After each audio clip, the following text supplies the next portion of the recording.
ప్రపంచవ్యాప్తంగా కరోనా విజృంభణ కొనసాగుతోంది. కరోనాకు వ్యాక్సిన్ వచ్చింది అని సంబరపడే లోపే వైరస్ రూపాంతరం చెందిందనే వార్త కలకలం రేపుతోంది. ఇప్పటికే కరోనా ఎఫెక్ట్తో అనేక దేశాల ఆర్థిక వ్యవస్థలు కుప్పకూలాయి. కరోనాతో కొత్త స్ట్రెయిన్ వచ్చిందనే వార్తతో స్టాక్ మార్కెట్లు కూడా కుప్పకూలుతున్నాయి. ఇప్పటికే బ్రిటన్ లాంటి దేశాల్లో కొత్త స్ట్రెయిన్ విజృంభిస్తోంది. యూకేలో మళ్లీ లాక్డౌన్ విధించారు. క్రిస్మస్ వేడుకలపై నిషేధం కొనసాగుతోంది. మరికొన్ని దేశాలు అదే బాటలో ఉన్నాయి. అయితే ఇప్పటికే కనుగొన్న కరోనా వ్యాక్సిన్ రూపాంతరం చెందిన కరోనా వైరస్పై పనిచేస్తుందా అనే అనుమానం అందరికీ కలుగుతోంది. ఒకవేళ భారత్లోకి ఈ కొత్త స్ట్రెయిన్ ఎంటర్ అయితే ఏంటి పరిస్థితి? కొత్త స్ట్రెయిన్ ఎదుర్కోవడానికి భారత్ సిద్ధంగా ఉందా? మళ్లీ లాక్డౌన్ విధిస్తారనే వార్తల్లో నిజమెంత?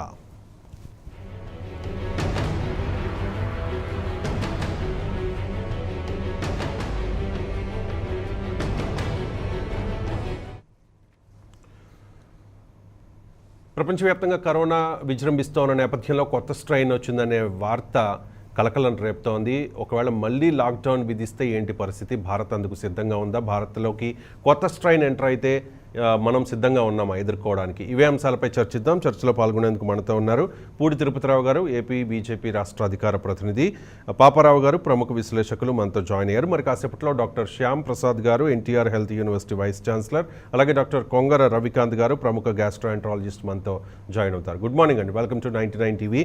ముందుగా పాపారావు గారు, మీ విశ్లేషణ ఏంటి? ఒకవైపు కరోనాకు వ్యాక్సిన్ వచ్చేసింది, వ్యాక్సిన్ వేయించుకోవడానికి మనం సిద్ధమవుతున్నామనే విధంగా మనం ఆలోచిస్తున్న తరుణంలో ప్రపంచవ్యాప్తంగా కరోనా కొత్త స్ట్రెయిన్ వచ్చిందనే వార్త ఇప్పుడు కలకలం రేపుతోంది. మీ అంచనా ఏంటి? ఒకవేళ నిజంగా భారత్లోకి కొత్త స్ట్రెయిన్ ఎంటర్ అయితే కనుక, ఇప్పటి వరకు ఎంటర్ అవ్వలేదని చెప్పి వైద్య ఆరోగ్య శాఖ నిపుణులు చెప్తూ ఉన్నారు. ఒకవేళ ఎంటర్ అయితే మనం సిద్ధంగా ఉన్నామా ఎదుర్కోవడానికి? పాపారావు గారు. అంటే అదే వైద్య ఆరోగ్య శాఖ తాలూకు అధికారి ప్లస్ నీతి ఆయోగ్ మెంబరు ప్లస్ కోవిడ్ని ఎదుర్కోవడానికి సంబంధించి ఏర్పాటు చేసిన కమిటీ తాలూకు నేత ఆయన పాల్ గారు, వికే పాల్, ఆయన కూడా చెప్పింది ఏంటంటే ఇది కొత్త స్ట్రెయినే కానీ ప్రమాదకరమైంది కాదు. పాత స్ట్రెయిన్ కంటే, గతంలో ఉన్న కోవిడ్ కంటే కూడా ఇది ప్రమాదకరమైంది ఏమి కాదు. సేమ్ ప్రమాదం సేమ్. అంటే అది వస్తే గతంలో ఎలాంటి పరిణామాలు జరుగుతాయో అలాగే జరుగుతాయి.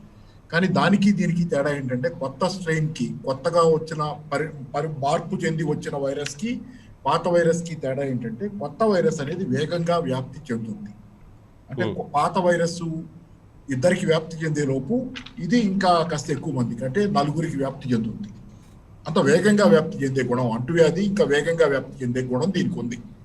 అదే దీనిలో ప్రధాన లక్షణం. ఇందాక కూడా మీ స్క్రోలింగ్ లో చూశాను, 75% వేగంగా విస్తరిస్తుంది అని మీరు గమనించుంటారు. కింద స్క్రోలింగ్ లో వచ్చింది అది 75% వేగంగా ఇది విస్తరిస్తుంది.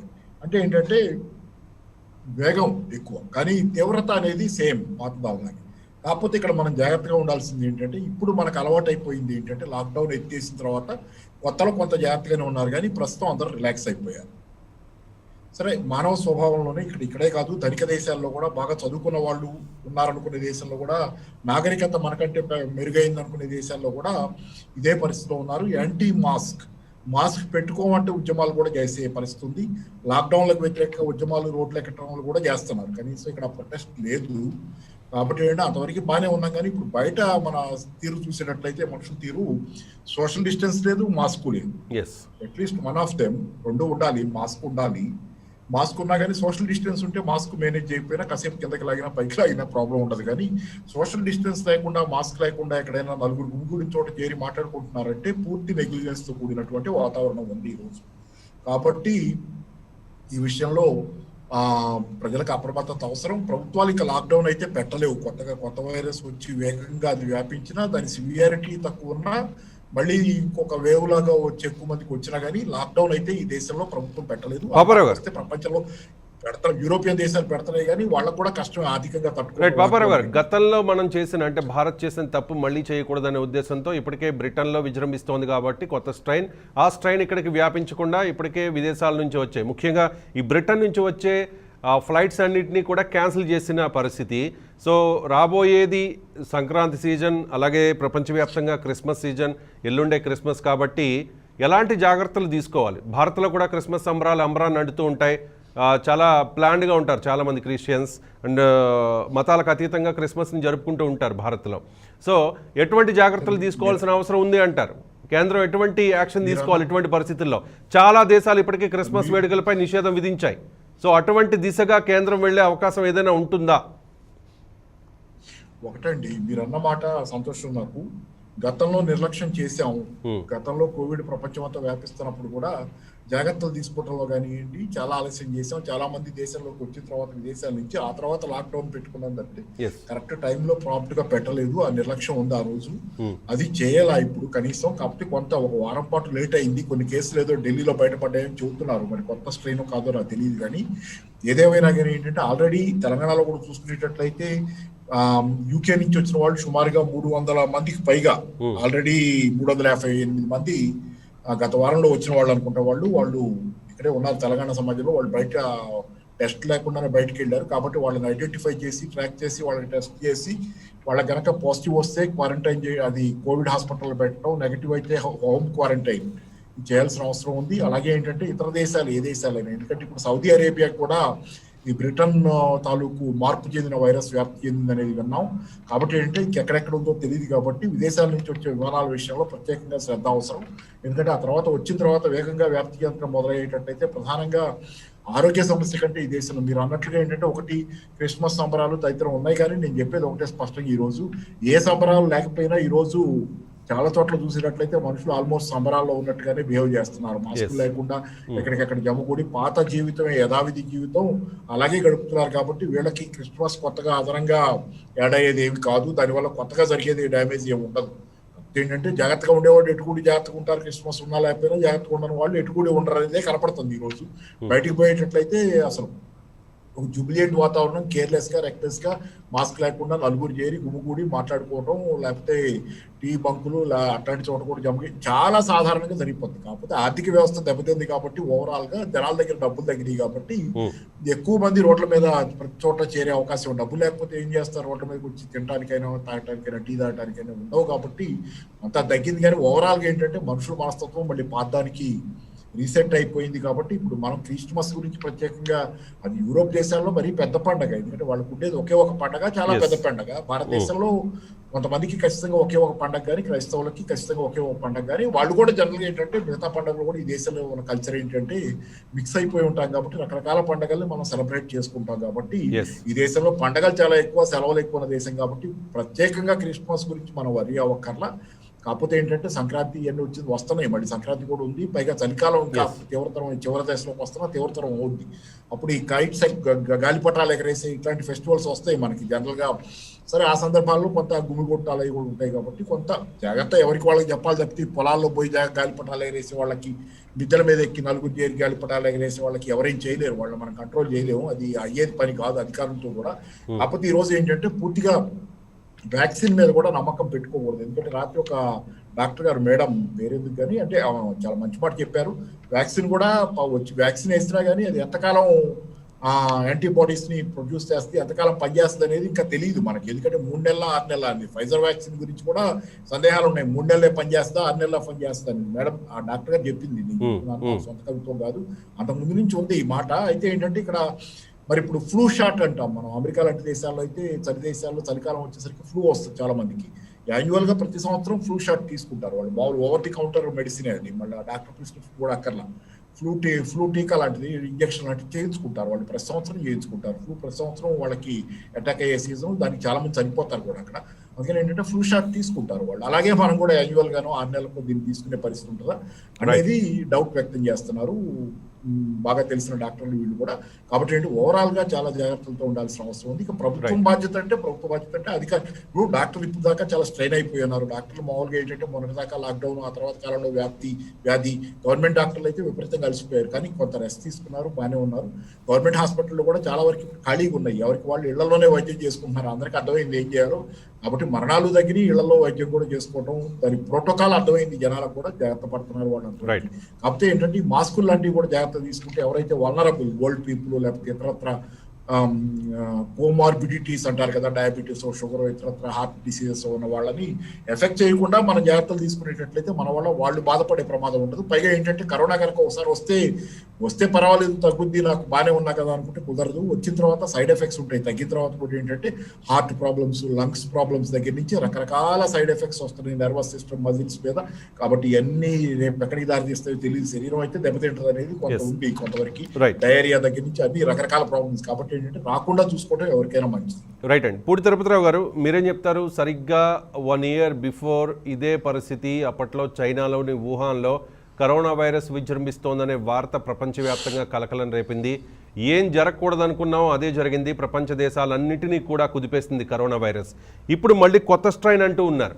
ఇప్పుడున్న పరిస్థితుల్లో భారత్ అంటే యూకే చూసుకుంటే కనుక మళ్ళీ లాక్డౌన్ విధించారు. చాలా దేశాలు ఆంక్షలు చాలా కఠినంగా అమలు చేస్తున్న పరిస్థితి. భారత్లో లాస్ట్ ఇయర్ ఈ ఇయర్ కరోనా ఎంటర్ అయిన తర్వాత లాక్డౌన్ విధిస్తే ఎంతమంది వలస కార్మికులు ఇబ్బందులు పడ్డారో మనం చూసాం. ఎంతమంది ఉపాధి కోల్పోయారో మనం చూసాం. ఇప్పటికీ కూడా తీవ్రమైన ఆర్థిక సంక్షోభంలో చాలా కుటుంబాలు ఇబ్బంది పడుతున్న పరిస్థితి. సో కొత్త స్ట్రైన్ ఎంటర్ అయ్యే అవకాశం ఉంది అని అంటూ ఉన్నారు. ఇప్పటికే నిజంగా ఎంటర్ అయిందా లేదా అనే దాని మీద క్లారిటీ లేదు. ఒకవేళ ఎంటర్ అయితే ఏంటి పరిస్థితి? మీరు ఏం చెప్పదలుచుకున్నారు దీనికి సంబంధించి? తిరుపతిరావు గారు. అందరికీ నమస్కారం. రవిశంకర్ గారు, ముందుగా మీకు 99 టీవీకి నేను అభినందిస్తున్నాను. ఎందుకంటే ఎప్పుడు పోలవరం లేకపోతే అమరావతి లేకపోయినట్టయితే కోర్టులు వీటి మీద చర్చ పెట్టడం కాకుండా ఇవాళ ప్రజలకి చైతన్యపరిచే ఒక కార్యక్రమం మీరు ప్రత్యేక చర్చగా తీసుకున్నందుకు అభినందనలు. రెండో విషయం, ఈ వైరస్ మనం ఇప్పుడు ఇవాళ బహుశా 4వ రోజు ఈ కొత్త స్ట్రెయిన్ అనే మాట విని లండన్ లో బయటపడింది. దాకా చెప్పారు పెద్దలు, దాని తాలూకా గుణగణాలన్నీ కూడా ఈ వైరస్ మాదే ఉంటుంది. ఎందుకంటే ప్రమాదం అయితే కాదు, బట్ విస్తరించే స్పీడ్ అనేది ఎక్కువగా ఉంటుంది, 75% అని చెప్పేసి అన్నారు. ఇంకా దాని మీద కూడా కొంత ప్రయోగ ఫలితాలు రావాల్సినటువంటి సందర్భం. ఏదైనప్పటికీ మీరు అన్నట్టుగా గత సంవత్సరం కరోనాతో మనం ప్రారంభమైంది. మళ్ళీ ఈ సంవత్సరం కూడా కరోనా కొత్త స్ట్రెయిన్తో ప్రారంభం అవుతుంది. కాబట్టి ఖచ్చితంగా దీని మీద ఆలోచన చేయాలా, దీని మీద దృష్టి పెట్టాలా. అయితే మనం ఒకసారి కరోనా 1 స్టార్టింగ్ గత సంవత్సరం డిసెంబర్ స్టార్ట్ అయింది వుహాన్లోన. జనవరి, ఫిబ్రవరి, మార్చిలో మన ఇండియాకి ప్రవేశించింది. సరే, మార్చి తర్వాత 3వ వారం నుండి మనం లాక్డౌన్లోకి వెళ్ళాం. ఆ తర్వాత అనుభవాలు ఇవన్నీ మనకు తెలుసు. ఆ రోజుకి ఈ రోజుకి మనం ఉన్నటువంటి పరిస్థితి, ఇందాక పాపారావు గారు చెప్పారు కొన్ని, అప్పటికి ఇప్పటికీ మనలో వచ్చినటువంటి అవేర్నెస్ ఒక ప్రధానమైనటువంటి ఎలా ఎదుర్కోవాలనేది. రెండోది, ఏదైతే దాన్ని ఎదుర్కోవడానికి ఏం చేయాలి అనేటువంటి ఆ ప్రోటోకాల్స్ కూడా బాగా విస్తృత ప్రచారంలోకి వచ్చినటువంటి. మూడోది ప్రభుత్వ సన్నద్ధత. ఇందాక పాపారావు గారు ఎందుకు అన్నారు లాక్డౌన్ అప్పుడు లేట్ అయ్యిందని చెప్పి, కానీ సరే అది వారి వ్యక్తిగతంగా వదిలేస్తున్నాను. సరైన సమయంలోనే మనం లాక్డౌన్ నిర్ణయం తీసుకోవడం జరిగింది. అదేవిధంగా సరైనటువంటి విధానంలో ఇండియాలో ఈ వైరస్ వ్యాప్తిని ఈవెన్ మహారాష్ట్రలో ఉన్నటువంటి ఒక స్లమ్ లో కూడా మనం ఒక మోడల్ గా తీసుకొని మనం ఈ వ్యాప్తిని అరికట్టినటువంటి ఘనత మన దేశానికే ఉంటుంది. తిరుపతిరావు గారు, ఇక్కడ పాపారావు గారు అన్నది ఏంటంటే లాక్డౌన్ లేట్ చేశారు అనలేదు. సరైన సమయానికి మనం విదేశాల నుంచి వచ్చే వాళ్ళకి అడ్డుకట్ట వేయలేకపోయాం. సో జస్ట్ థర్మల్ స్క్రీనింగ్ చేసి వాళ్ళని ఎంటర్ అవనిచ్చాం భారత్లో. సో దాని కారణంగానే ఇప్పుడు భారత్లో 1 కోటి మార్కును దాటేసింది కరోనా కేసుల సంఖ్య. విమర్శించట్లేదు రవిశంకర్ గారు, భారత్ లో 1 కోటి మార్కు దాటింది. మనకున్నటువంటి మరణాలు శాతం ఇవన్నీ కూడా ఆలోచన చేయాలా. భారతదేశంలో ఉన్నటువంటి జనసాంద్రత దృష్ట్యా కూడా మనం ఆలోచన చేయాలా. ఈ సన్నద్ధత దృష్ట్యా మనం ఆలోచన చేయాలా.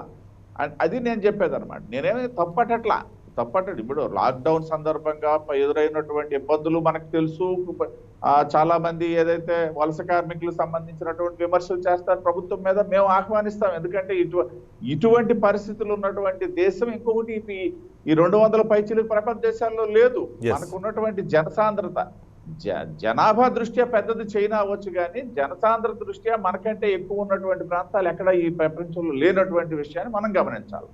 అదే సందర్భంలో ఏదైతే ఈ కరోనా 1 నేను కరోనా 1 కరోనా 2 అని కాసేపు మనం అనుకుంటే, కరోనా 1 సందర్భంలో మన దేశంలో ఆ ఎదుర్కోవడానికి ఉన్నటువంటి వైద్యపరమైనటువంటివి అయితేనేమి, లేకపోతే సామాజిక పరమైనటువంటివి, లేకపోతే ప్రభుత్వ పరంగా లేకపోతే ఆర్థిక కోణంలో చూసినా ఏవైనా సరే అప్పుడు ఉన్నటువంటి పరిస్థితులకి ఇవాళ పరిస్థితులకి చాలా తేడా వచ్చింది. ఇవాళ మనం ఆయన కొన్ని వైద్యపరంగా మరీ ముఖ్యంగా స్వయం సమృద్ధితో ఉండడమే కాకుండా ప్రపంచ దేశాలకి మనం సహాయాన్ని అందించే స్థితికి చేరుకున్నాం. అవాళ ఒక్క పీపీఈ కిట్ కూడా మన దేశంలో తయారైనటువంటి పాపానికి పోలేదు.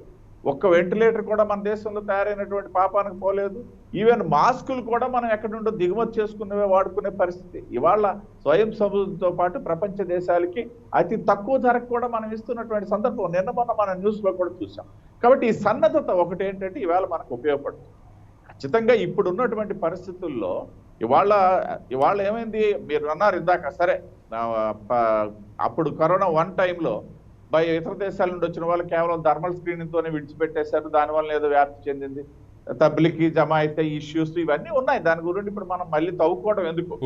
కాకపోతే నేనేమంటానంటే ఆ వేళకి ఇవాళకి ఎక్కడో లండన్ లో బయటపడిన మరుక్షణం ఎలర్ట్ అయినటువంటి భారతదేశం, ప్రపంచం, నేను అనేది ప్రపంచం, భారతదేశం, ఆంధ్రప్రదేశ్, నేను అదే చెప్తున్నా. ఇవాళ మన దగ్గర సర్వసన్నద్ధత ఉందన్నమాట. సర్వసన్నద్ధతతో ఉన్నాం మనం ఎదుర్కోవడానికి. సరే అది ప్రమాదకరం కాండా అనేది తర్వాత వేరే అంశం. కానీ ఏదైనప్పటికీ అక్కడ బయటపడింది అన్నటువంటి మరుక్షణం సర్వసన్నద్ధంగా ఉన్నటువంటి విషయాన్ని మనం ఇక్కడ గమనించాలి. కాబట్టి ఇంకొక విషయం చాలా మంది నిపుణులు ఏం చెప్తున్నారు, ఇవాళ ఈ గత వారం రోజుల్లో డెవలప్మెంట్ అయితే ఈ సెకండ్ స్ట్రెయిన్. కానీ అంతకు ముందేముంది, corona second wave, third wave అనేది మనం చర్చించుకున్నాం. అంటే నేను టీవీలో కాదు, మామూలుగా పర్సనల్ గా ఆ సెకండ్ వేవ్ కూడా భారతదేశంలో అంత ప్రమాదకారి కాదు అన్నటువంటి కొన్ని నిపుణులు మనకి ఇచ్చినటువంటి వివరాలు. ప్రత్యేకించి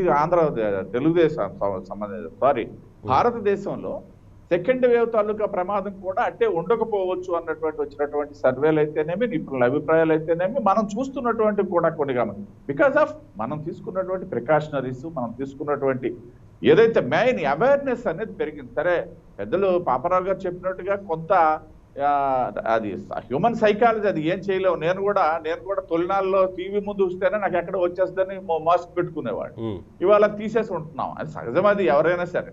కాబట్టి సహజంగా ఏదైనా కొంత ఉదాసీనత వచ్చిందేమో కానీ నేనైతే అబ్జర్వ్ చేసింది ఇంటెన్షనల్లీ ఎవరు ఉదాసీనంగా లేరనేదే నేను ఆలోచన. అదే సందర్భంలో ఈ భయం వచ్చిన తర్వాత ఈ 2-3 రోజుల్లో కూడా మళ్ళీ ప్రజల సైకాలజీలో మార్పు వచ్చింది రవిశంకర్ గారు, మనం గమనించాలా. మళ్ళీ ఎక్కడ ఏదో వస్తుందట, కాబట్టి మనం జాగ్రత్తగా ఉండాలన్నటువంటి ఒక ఆలోచన వచ్చింది. ఇది ఇక్కడ మన దేశంలో ఉన్నటువంటి గొప్పతనం, మన డిసిప్లిన్ కదా మచ్చుతున్నగా మనం చెప్పుకోవచ్చు. కాబట్టి ఇది ఖచ్చితంగా ఈ సర్వసన్నద్ధతో ఉన్నటువంటి సందర్భం. ఇంక నన్ను అడిగితే ఏదో వ్యాక్సినేషన్ వచ్చి ఆ తర్వాత ఏదో హెర్డ్ ఇమ్యూనిటీ వచ్చేసింది అనుకోని రిలాక్స్ అయిపోయి మార్చి ఏప్రిల్లో వచ్చింది అనుకోండి, మళ్ళా ఇంకా కొంత ఇబ్బంది. ఇదేదో సరైన సమయంలోనే వచ్చింది కాబట్టి మనం దీన్ని ఎదుర్కోవడానికి సర్వసన్నద్ధంగా ఉన్నామని చెప్పేసి నేను అభిప్రాయపడుతున్నాను. రైట్ అండి, మళ్ళీ మీతో మాట్లాడతారు తిరుపతిరావు గారు. డాక్టర్ శ్యామ్ ప్రసాద్ గారు, NTR health university vice chancellor మనతో జాయిన్ అయ్యారు. శ్యామ్ ప్రసాద్ గారు, సెకండ్ వేవ్ వస్తుంది అని అనుకునే లోపులోనే ఈ సెకండ్ స్ట్రెయిన్ వచ్చింది. సో భారత్లో సెకండ్ వేవ్ వస్తే చాలా దారుణంగా ఉంటాయి పరిస్థితులు, ఫస్ట్ వేవ్ కంటే దారుణమైన పరిస్థితులు మనం చూస్తామని చెప్పి అందరూ ఊహించాం, భయపడ్డాం. కానీ లక్కీగా సెకండ్ వేవ్ అంతా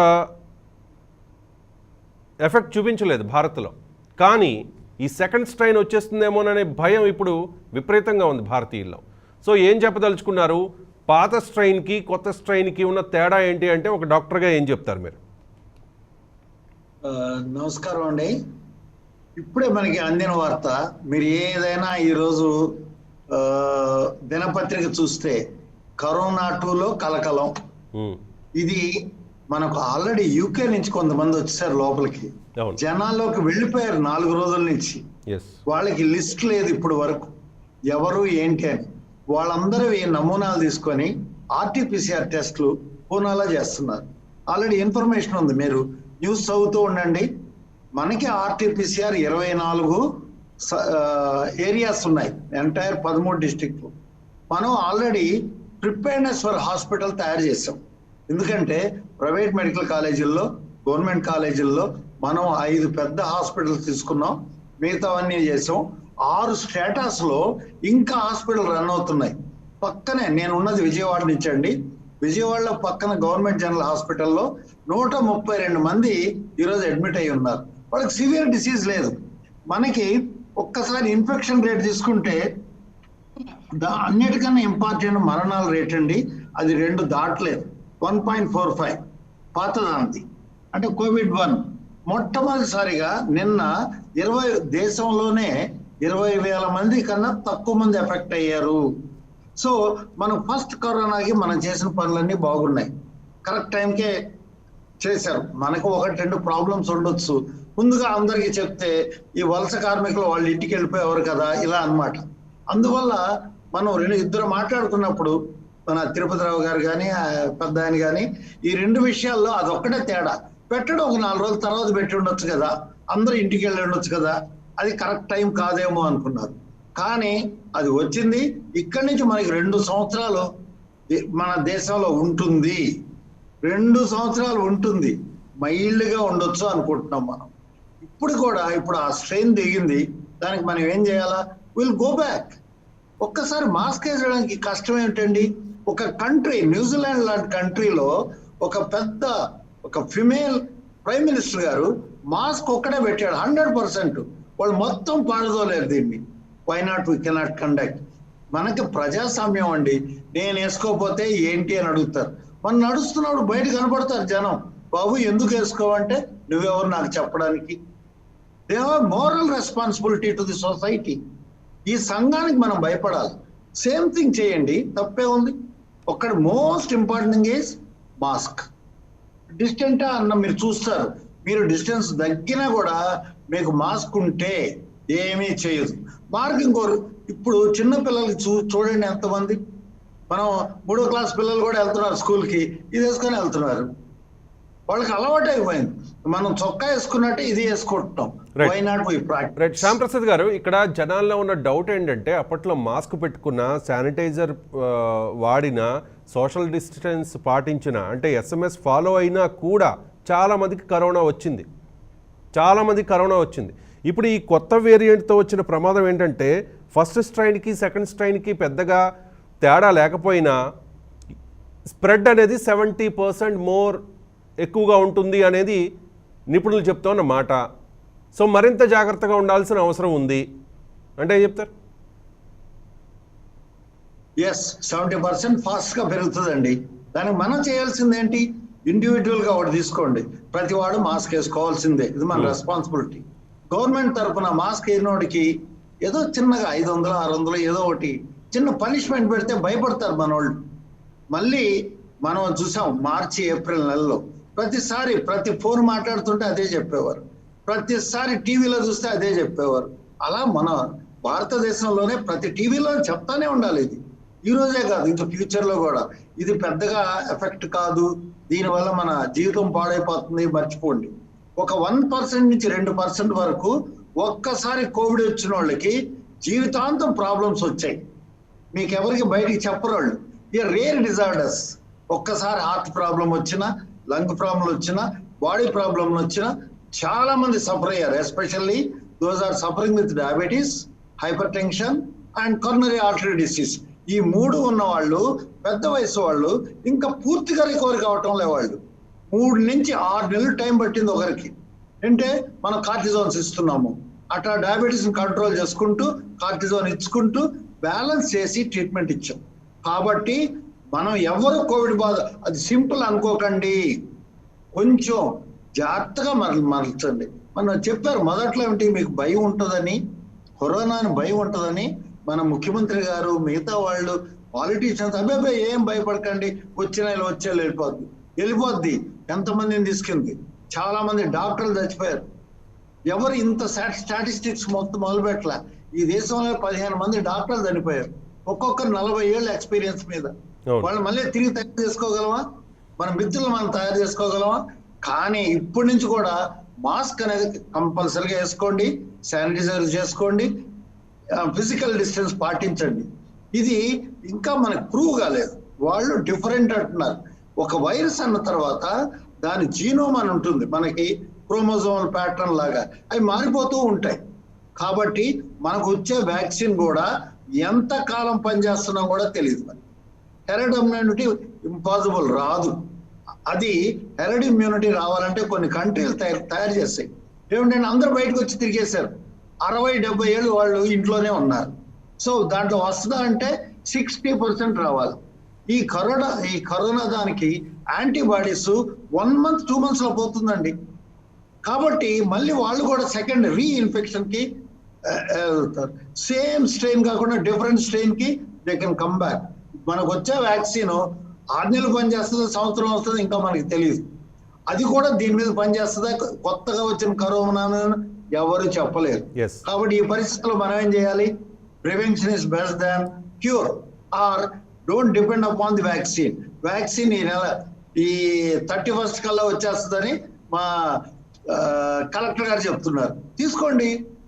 first priority first line workers, health promotion people, doctors, nurses and police people. వీళ్ళు ఇచ్చిన తర్వాత మిగతా వాళ్ళకి వరుసగా వస్తుంది. కానీ అది ఎంత ఎఫెక్టివ్ ఇంకా మనకి తెలియదు. దీన్ని వదిలేయకండి సార్. నా ఇద్దరు ప్రముఖ వ్యక్తులు నా ముందు కూర్చోన్నారు. ప్రతి దగ్గర వేసుకోండి. ఒక మాస్క్ వల్ల మీకేంటి నష్టం? ఏమీ లేదు. అది జీవిత భాగంలో ఉండిపోవాలా, ఈ రోజే కాదు, ఒక సంవత్సరం భాగం వేసుకోండి, చూద్దాం. సైన్స్ పెరుగుతోంది. మనకు తెలియని దెయ్యంతో పోట్లాడాము మనం. ఖచ్చితంగా మనం మార్చి నెలకెళ్ళండి. ఫస్ట్ కేసు మనకి March 9 వచ్చింది. తర్వాత ఏమైంది? అన్ని ప్రైవేట్ మెడికల్ కాలేజీలు ఒప్పించి వాళ్ళని అందరినీ స్టేట్ లెవెల్లో అందరినీ తయారు చేస్తాం. అప్పుడు కోవిడ్ ఉంది, నాన్ కోవిడ్ వాళ్ళని పెట్టుకోకుండా చేస్తాం. నాన్ కోవిడ్ ఎక్కడికి రాలేదు, గవర్నమెంట్ హాస్పిటల్ అక్కడక్కడ చేశాం. ఇప్పుడు అయిపోయింది. ఒక 4-5 రోజుల క్రితం అన్ని డీనోటిఫై చేశారు. అంటే కోవిడ్ అన్నది ఒక పక్కన పెట్టుకొని నాన్ కోవిడ్ చాలా వస్తాయి. మిగతా తలనొప్పులు వస్తాయి, ప్రెగ్నెన్సీలు వస్తాయి, మిగతా డిసీజులు వస్తాయి. వాళ్ళన్నిటినీ ట్రీట్ చేయడానికి గవర్నమెంట్ హాస్పిటల్ సన్నిహితంగా ఉన్నాయి. కానీ ఎప్పుడు వచ్చినా కూడా ఎక్కువ మంది పెరగడానికి ఇప్పుడు అవకాశం ఉంది. దయచేసి 3 నెలలు మార్చి ఎండ్ వరకు ఈ ప్రాబ్లం ఉంటుంది. వచ్చేవాళ్ళు పోయేవాళ్ళు. యూకేనే కాదు, యూరోపియన్ కంట్రీస్ అన్ని బ్యాన్ చేయాలి మనం. ఇప్పుడు చేశారు, యూకేలో కనపడితే చేశారు. ఎవడైనా యూకే నుంచి యూరోప్కి వెళ్ళి, యూరోప్ నుంచి సౌదీ అరేబియాకి వెళ్ళి మళ్ళీ మన దగ్గరకు వస్తే ఏమిటి మనకు? కాబట్టి మనకు తెలియని విషయాలు ఈ రెండో స్ట్రెయిన్ కనుక్కోవాలంటే పూర్ణాలైనా అవైలబుల్. మన దగ్గర సాంకేతిక నిపుణులు ఏముందంటే, ఒక వైరాలజిస్ట్ గా వాళ్ళు ఏం చెప్తారు, ఎన్ని స్ట్రెయిన్లు వచ్చా మనకు తెలియదు. ఆల్రెడీ 1000 స్ట్రెయిన్లు చెప్తున్నారు వాళ్ళు. మనకు వచ్చిన స్ట్రెయిన్ అదృష్టం కొద్దీ బ్రిలియంట్ కాదు. అందువల్ల మనకి 1.25 దగ్గర ఆగిపోయింది మోర్టాలిటీ రేట్. రికవరీ రేటు 99 పాళ్ళు మనం రికవర్ అయిపోయాం. దేవుడిని దండం పెట్టుకోవాలి అంతే. మనకి తెలియదు ఇది కర్మ, వచ్చాడా పోయాడా చనిపోయాడా అని. కానీ మంచిలో జరిగింది. ఏప్రిల్ మే పీరియడ్ లో చాలా మంది అలక్ష్యం చేశారు, చాలా మంది చనిపోయారట. ఇప్పుడు ఇవన్నీ మనకి లెసన్స్. రైట్, శ్యామ్ ప్రసాద్ గారు మళ్ళీ మీతో మాట్లాడతా. కొంగర రవికాంత్ గారు జాయిన్ మనతో. రవికాంత్ గారు, గతంలో భారత్లోకి ఎంటర్ అయిన స్ట్రెయిన్ చాలా వీక్ స్ట్రెయిన్ అని చెప్పి మనం అనుకున్నాం. శ్యామ్ ప్రసాద్ గారు చెప్తున్నట్టుగా మోర్టాలిటీ రేటు 1.25కే పరిమితమైంది. దాదాపు 95% ఎక్కువ రికవరీ అయ్యారు. చాలామంది ఇళ్లలోనే రికవరీ అయిన పరిస్థితి మనం చూసాం. హాస్పిటల్లో చికిత్స తీసుకున్న వాళ్ళకంటే హోమ్ ఐసోలేషన్లోనే చాలామంది రికవర్ అయ్యారు. కానీ ఇప్పుడు వచ్చే కొత్త స్ట్రెయిన్ ఒకవేళ భారత్లోకి నిజంగా ఎంటర్ అయిందా లేదా అనేది ఇప్పటికీ తెలియదు. ఎందుకంటే బ్రిటన్ నుంచి చాలామంది భారత్లోకి ప్రవేశించారు. వారిలో కొంతమందికి కరోనా పాజిటివ్ అని తేలింది. కానీ వారికి కరోనా ఏ స్ట్రెయిన్ అనేది మరికొన్ని రోజుల్లో బయటపడుతుంది. కాబట్టి ఇప్పటికే కరోనా వ్యాక్సిన్ వచ్చేసిందని చెప్పేసి సప్లై చేయడానికి, వేసుకోవడానికి మానసికంగా సిద్ధంగా ఉన్న చాలామందికి ఏం చెప్పదలుచుకున్నారు మీరు? ఇప్పటికే కనుగొన్న కరోనా వ్యాక్సిన్ ఈ రూపాంతరం చెందిన కరోనా వైరస్పై పనిచేస్తుందా లేదా అనే సందేహం ప్రపంచవ్యాప్తంగా చాలామందిలో ఉంది. ఒక డాక్టర్గా ఏం చెప్పదలుచుకున్నారు మీరు, రవికాంత్ గారు? సార్ నమస్తే సార్. సో నేను చెప్పదలుచుకుంది ఏంటంటే, ఇప్పుడు మన ఈ భారతదేశానికి వచ్చిన ఈ వైరస్ అనేది లెస్ విరులెంట్, అంటే లెస్ డేంజరస్ అనేది మన అదృష్టం కింద భావించడం చాలా నేను ఏకీభవించాను సార్. మన దగ్గర మార్టాలిటీ 0.5% 2% ఉందని చెప్తున్నారు. మరి అమెరికా లాంటి డెవలప్డ్ కంట్రీస్ లో అంత ఎక్కువ మార్టాలిటీ ఎంత ఉంది అంటే ఎందుకు ఉంది అంటే చేసిన నెంబర్ ఆఫ్ టెస్టులు కూడా ఎక్కువ ఉన్నాయి సార్. ప్లస్ మన దగ్గర సివియర్ గా ఎంతమందికి టెస్టులు చేశాము, ఎంతమంది చనిపోయిన వాళ్ళందరూ కూడా చాలా మంది ఇప్పుడు హైదరాబాద్ లో కానీ విజయవాడలో కానీ చాలా మంది దీని వల్ల కరోనా వల్ల చనిపోయిన వాళ్ళకి కూడా లెక్కలు కరోనా అకౌంట్ లో పడలేదండి చాలా. కాబట్టి మన దగ్గర ఏమి లెస్ విరులెంట్ స్ట్రెయిన్, ఒక్కొక్కసారి ఏమన్నారంటే కృష్ణలంక స్ట్రెయిన్ అంటారు, కొంతమంది ఏమో ఇట్లా ఎక్కడికక్కడ స్ట్రెయిన్లు డిఫరెంట్ గా వచ్చినాయి. ఇవన్నీ సైంటిఫిక్ ప్రూవ్ అనేది లేదు. ఇప్పుడు యూకే గవర్నమెంట్ ఒకటి చెప్పితే మేబీ వాళ్ళు జీనోమ్ స్టడీ చేసి వైరస్ లో మ్యుటేషన్స్ తో సహా చూసి చెప్పుండొచ్చు. మన దగ్గర అయితే నాకు తెలిసి ఇప్పుడు ఒకే ఫ్యామిలీలో సుల్తాన్ గారు అని ఒక ఫేమస్ లాయర్ చనిపోయారు. ముగ్గురు విరులెంట్ 1% మార్టాలిటీ ఉంటే ఒకే ఫ్యామిలీలో ముగ్గురు ఎలా చనిపోతారు? కాబట్టి అది ససెప్టబిలిటీ ఉన్న వాళ్ళకి చాలా మంది వచ్చి తగ్గిపోతుంది రైటే. నాకు తెలిసి ఇలా ఇన్ని మనకి ఇండియాకి తక్కువ విరులెంట్ స్ట్రెయిన్ వచ్చింది, వేరే దేశానికి ఎక్కువ విరులెంట్ స్ట్రెయిన్ వచ్చింది అనేది నేను ఏకీభవించానండి. అన్ని చోట్ల ఆల్మోస్ట్ ద సేమ్ ఉంది. మెథడాలజీ అంటే టెస్టులు చేసే మెథడాలజీ కానీ చావులు లెక్కగట్టే మెథడాలజీ కానీ కంట్రీకి చాలా తేడా ఉంటుంది. చాలా అకౌంట్ లో ఇవ్వకపోవచ్చు. నాకు తెలిసిన ఒక పేషెంట్ గవర్నమెంట్ హాస్పిటల్లో జాయిన్ అయ్యారు. ఊపిరి ఆడట్లేదు, మాస్క్ పెట్టుకున్నారు, ఎంతసేపటికి ఊపిరి ఆడలేదు. చివరికి కరోనా టెస్ట్ చేయలేదు. కరోనా టెస్ట్ వస్తే గానీ మిగిలిన ట్రీట్మెంట్ ఇవ్వడానికి లేదని ఉన్నారు. 38 ఏళ్ళు ఆయన చివరికి చనిపోయిన వెంటనే ర్యాపిడ్ టెస్ట్ చేసి డెడ్ బాడీ ఇవ్వలేదు. అంటే చనిపోయాక చేశారు కానీ బతుకున్నంత కాలం చేయలేదు. అలా చనిపోయిన వాళ్ళు కరోనా అకౌంట్ లోకి రాని వాళ్ళు చాలా మంది ఉన్నారండి. కాబట్టి మన స్ట్రెయిన్ ఏమి తక్కువ కాదు. సో అన్ని చోట్ల మార్టాలిటీ కన్నా మన దగ్గర మార్టాలిటీ తక్కువ ఉందంటే అది కేవలం మన అదృష్టం అయి ఉంటుంది కానీ, లేదంటే క్యాలిక్యులేషన్స్ లో మిస్టేక్స్ అయి ఉంటాయి కానీ మన దగ్గర చాలా మంది చనిపోయారు. సో ఈ కొత్త స్ట్రెయిన్ గురించి ఏం చెప్పదలుచుకున్నారు మీరు? పాత స్ట్రెయిన్ కంటే 70% ఎక్కువ స్ప్రెడ్ అవుతుంది అనేది వైద్య నిపుణులు చెప్తున్నమాట. దీంతో ఏకీభవిస్తారా మీరు? మేబీ అది 70% ఎక్కువ స్ప్రెడ్ అవుతుంది అనేది ఎవరి అంచనా అండి? అంటే యూకేలో ఇదివరకు స్ప్రెడ్ అయిన కరోనా 1 వైరస్ స్ప్రెడ్ అయింది కదా, దాంతో పోల్చుకుంటే ఇది ఇంకా ఎక్కువ స్ప్రెడ్ అవుతుందేమో అని వాళ్ళకి ఇప్పుడు వరుసగా వచ్చిన కేసుల లోడ్ ప్రకారం వాళ్ళకి అనిపించి ఉండొచ్చు. కానీ ఒక కరోనా వైరస్ కి ఇమ్యూనిటీ వస్తే రెండో దానికి క్రాస్ ఇమ్యూనిటీ వస్తుందా లేదా అనేది ఇంకా అన్సర్టనిటీ అండి, ఎవరికి తెలీదు. ఎందుకంటే ఇది ఫ్లూ వైరస్ తో కంపేర్ చేయకూడదండి. ఇప్పుడు 1910లో ఇన్ఫ్లుయెన్జా వైరస్ అంటే H1N1 వచ్చి 10 కోట్ల మంది చనిపోయారు. అప్పట్లో 10 కోట్ల మంది 1918లో. కరెక్ట్ గా 100 ఏళ్ల తర్వాత ఇప్పుడు కరోనా వైరస్ తో అంత భయంకరంగా మరణాలు సంభవించినాయి. సో అప్పటి నుంచి ఇప్పటి వరకు ఇన్ఫ్లుయెన్జా వైరస్ ని కరోనా వైరస్ ని కలపకూడదండి. ఇన్ఫ్లుయెన్జా వైరస్ అనేది అది ఊరికే మారుతూ ఉంటుంది, ప్రతి సంవత్సరం మారుతూ ఉంటుంది, ప్రతి సంవత్సరం ఫ్లూ షాట్ వేసుకోవాలి. కానీ కరోనా వైరస్ మనకి అంత రూపాంతరం చెందుతున్నట్టు లేదు, అంటే మనకి అలాంటి ప్రూఫ్ అయితే ఏం లేదు. కాబట్టి మన ఇన్ఫ్లుయెన్జా వైరస్ ఇదివరకు ఇలా ఫ్లూ షాట్స్ ఇలా ప్రతి 6 నెలలకి మారిపోతుంది కదా అనేది అదే ధోరణి దీనికి మనం అప్లై చేయటం కరెక్ట్ కాదు. ఎందుకంటే అది వేరే వైరస్, ఇది వేరే వైరస్ అన్నమాట.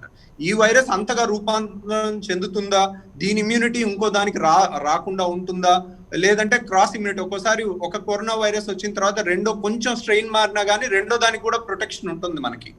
సో ఈ 70% వేగంగా అంటే ఇంతకన్నా వేగంగా స్ప్రెడ్ అయ్యేది ఏం లేదు. కాకపోతే ఈ సెకండ్ వేవ్ మనకి రాకపోవడానికి కారణం ఏంటంటే ఫస్ట్ వేవ్ లో దగ్గర 50%కి వచ్చేసిందండి. మా దగ్గరకు ఇప్పుడు ఆపరేషన్ చేయించుకోవడానికి అడ్మిట్ అవడానికి వచ్చిన పేషెంట్స్ అందరికీ కరోనా వచ్చిందా లేదా అని యాంటీబాడీ టెస్ట్ చేసాం అనుకోండి, యాంటీబాడీ చాలా మందికి 100 మందికి చేస్తే 50 మందికి పాజిటివ్ ఉంటుంది. అంటే ఏంటి, చాలా మందికి తెలియకుండా వచ్చి తగ్గిపోయింది. సో మన ఇండియాలో ఇప్పుడు ఉన్న టెస్టులు, బయటపడిన టెస్టుల కన్నా యాక్చువల్ గా ఉన్నవి ఇంకొక నాకు తెలిసి 100 రెట్లు ఉంటాయి. వచ్చి తగ్గిపోయిన వాళ్ళు, ఏ కంప్లైంట్ లేకుండా ఇంటి దగ్గరే రికవర్ అయిపోయిన వాళ్ళు 100 రెట్లు ఉంటాయి, దాంట్లో సందేహం ఏం లేదండి. సో అది ఉండటం ఒక అందుకు మంచిది. ఇప్పుడు మన దగ్గర నెంబర్ ఆఫ్ కేసెస్ తగ్గుతూ ఉన్నాయి, అన్ని చోట్ల అన్ని హాస్పిటల్లో నెంబర్ ఆఫ్ కరోనా పేషెంట్స్ తగ్గుతూ ఉన్నారు. సో ఇది మన హర్డ్ ఇమ్యూనిటీ లాగా వచ్చేసినట్టే, అందుకే అంత స్ప్రెడ్ అవ్వట్లా. వేరే దేశాలు ఇప్పుడు జర్మనీ ఒకటి, యూకే ఒకటి ఫస్ట్ లో చాలా బాగా కంట్రోల్ చేసినాయి. ఎక్కడికక్కడ వాళ్ళు ప్రతి కాంటాక్ట్ ట్రేసింగ్ బాగా చేశారు. ఒక పేషెంట్ కి కరోనా సిమ్టమ్స్ వస్తే వాళ్ళు ఎక్కడికి వెళ్ళారు, ఎక్కడ తిరిగారు, వాళ్ళు ఎవరెవరిని కలిశారు, వాళ్ళందరినీ ఆర్టీపీసీఆర్ టెస్టులు చేయటం, వాళ్ళందరినీ ఐసోలేట్ చేయటం, అలా చేయటం వల్ల ఫస్ట్ వేవ్ ని బాగా కంట్రోల్ చేయబట్టి అక్కడ జనాలందరికీ రాలేదు. కాబట్టి ఈ సెకండ్ వేవే ఉధృతంగా వచ్చిందేమో, దాన్నే కొంచెం స్ట్రెయిన్ మారటం అనేది. ఇదివరకు కూడా మనం ఇటాలియన్ స్ట్రెయిన్ చాలా, ఇటలీలో కుప్పలు చనిపోయారు, అప్పుడు ఇటలీ స్ట్రెయిన్ వేరే అనుకున్నాం. మన అమెరికాలో వాషింగ్టన్ లో ఎక్కువ మంది చనిపోయారు, సీటెల్లో, అది కూడా వేరే స్ట్రెయిన్ అనుకున్నాం. సో మన కృష్ణలంకకు వచ్చింది ఆ స్ట్రెయిన్, వేరే చోట వచ్చింది వేరే స్ట్రెయిన్ అని కూడా మనం అనుకున్నాం. చైనాలో స్ట్రెయిన్ కొంచెం వీక్ గా ఉంది, అది మనకి కొన్ని ప్లేస్ లో వచ్చింది. ఇదన్నీ ఊహాగానాలండి.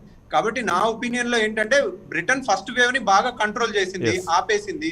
అక్కడ జనాలందరికీ రాలేదు కాబట్టి ఇప్పుడు కొద్దిగా రూపాంతరం చెందిన వైరస్ విపరీతంగా. రవికాంత్ గారు, ఇప్పుడు జర్మనీ లాంటి దేశంతో భారతదేశాన్ని కంపేర్ చేయలేం, ఎందుకంటే జర్మనీ పాపులేషన్ 1 కోటి కంటే తక్కువ, నాకు తెలిసి ఒక 50-60 lakhs. కానీ భారతదేశ జనాభా నియర్లీ 140 crores. చైనా జనాభా భారత్ కంటే ఎక్కువైనప్పటికీ కూడా అక్కడ మన దేశంతో కంపేర్ చేస్తే కనుక మెడికల్ ఇన్ఫ్రాస్ట్రక్చర్ అవ్వచ్చు, ఏదైనా వాళ్ళు ముందు ఉన్నారు కదా మన దేశం కంటే. కాబట్టి ఇప్పుడు మనకి అటు తిరిగి మంచిగా జరిగింది కదండి. అందరికి వచ్చేసి వెళ్ళిపోయి అది తక్కువే వెళ్తుంది కదా, అది మన లక్ వల్ల కూడా కొంతవరకు అందరికి వచ్చి తగ్గిపోయింది. ప్లస్ స్ప్రెడ్ కూడా ఇప్పుడు కమ్యూనిటీ స్ప్రెడ్ అనేది తగ్గటానికి కారణం కేవలం ఎక్కువ మందికి రావటం. ఆల్రెడీ వచ్చి తగ్గిపోయిన వాళ్ళు ఉండటం వల్ల అది ఊరికే స్ప్రెడ్ అవ్వట్లేదు. సో అది మనకి కొంచెం ప్లస్ పాయింట్ కిందే చెప్పుకోవాలి.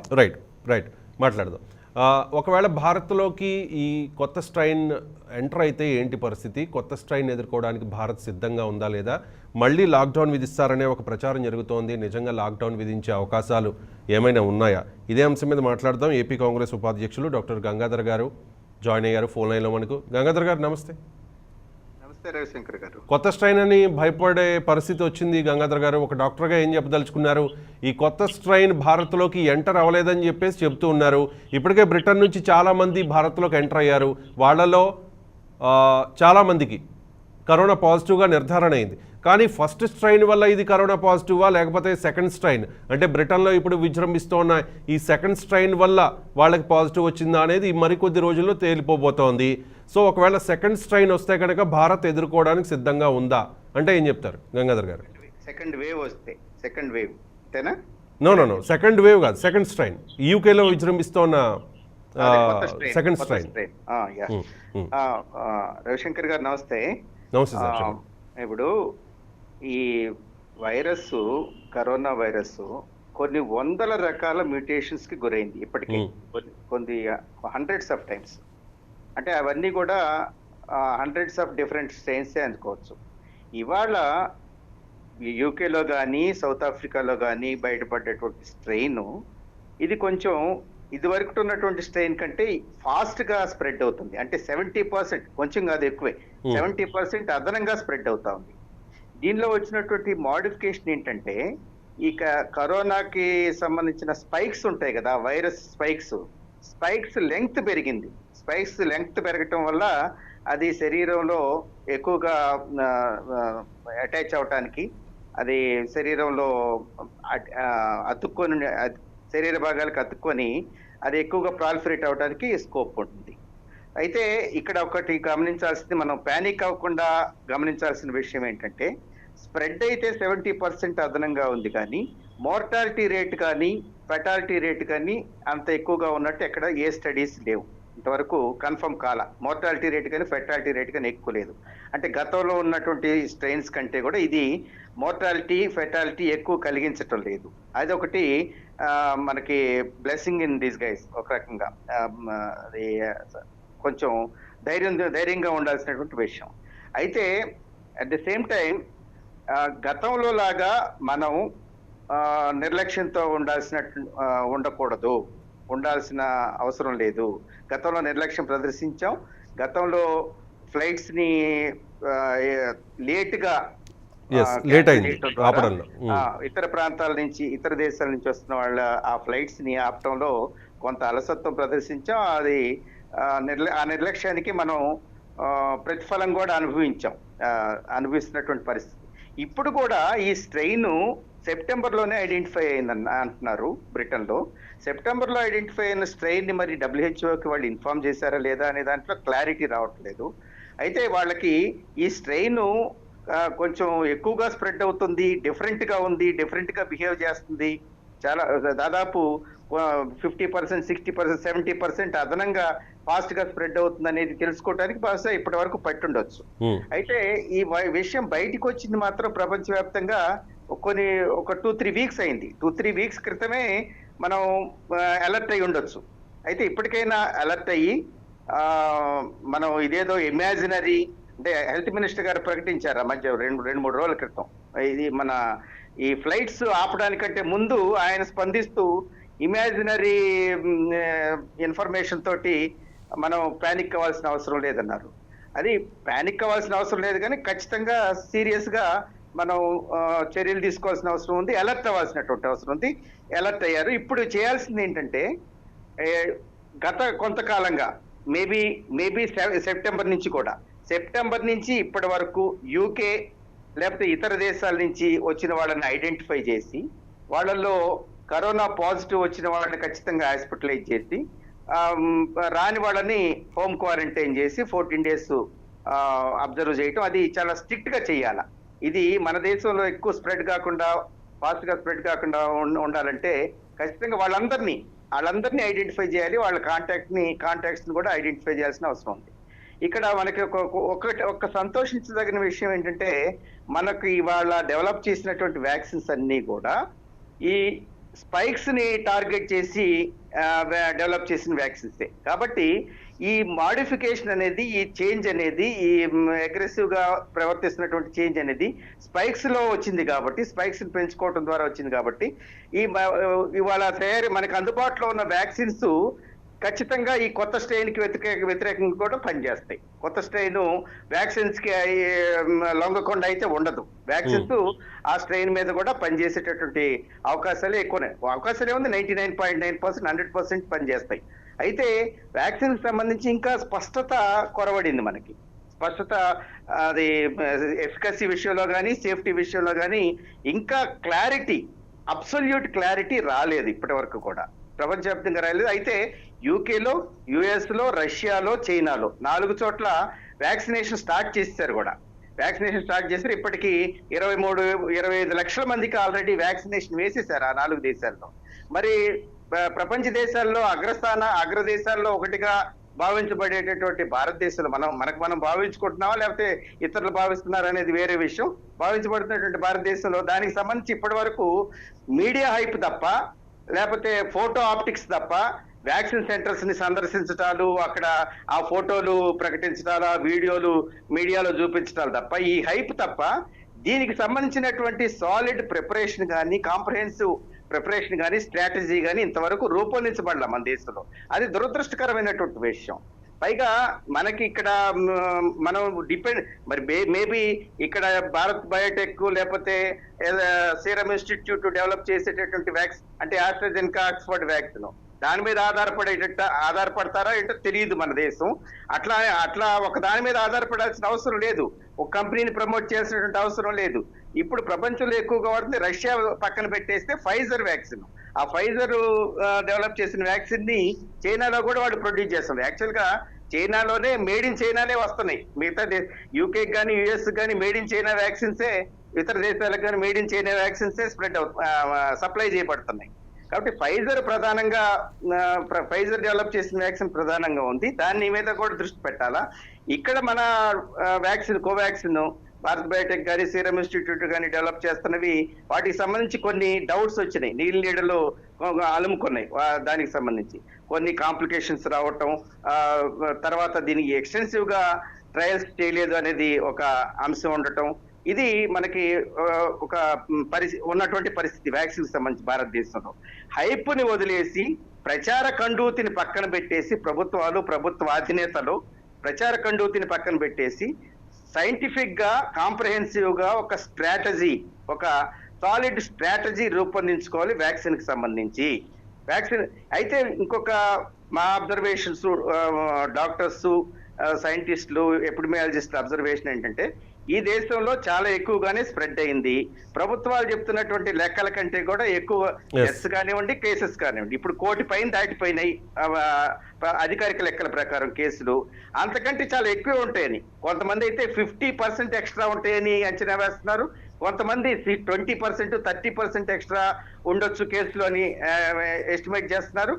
దాన్ని దృష్టిలో పెట్టుకొని చూస్తే ఆల్రెడీ దాదాపు మనం ఒక హెరిడ్ ఇమ్యూనిటీకి దగ్గరగా ఉన్నామా అంటే 50%, 60% స్ప్రెడ్ అయితే హెరిడ్ ఇమ్యూనిటీ వచ్చేస్తుంది. 50%, 60% ఇన్ఫెక్ట్ అయితే పాపులేషన్ లో హెరిడ్ ఇమ్యూనిటీ వస్తుంది. హెరిడ్ ఇమ్యూనిటీ వచ్చినప్పుడు ఏమవుతుందంటే స్ప్రెడ్ తగ్గిపోతుంది. ఇవాళ మనం గమనిస్తున్నాం అది. మనం ఈ కేసుల సంఖ్య తగ్గింది, రావటం తగ్గుముఖం పట్టింది, స్ప్రెడ్ కూడా తగ్గింది. ఈ స్ప్రెడ్ తగ్గడానికి కారణం ప్రధానంగా ఆల్రెడీ హెరిడ్ ఇమ్యూనిటీకి దగ్గరగా ఉండటం వలన మన పాపులేషన్ అనేది మనకి అదొక ఊహ, అదొక అంచనా, అదొక అభిప్రాయం. స్టడీస్ అయితే లేవు. గంగాధర్ గారు ఒక్క నిమిషం మీరు లైన్ లోనే ఉండండి.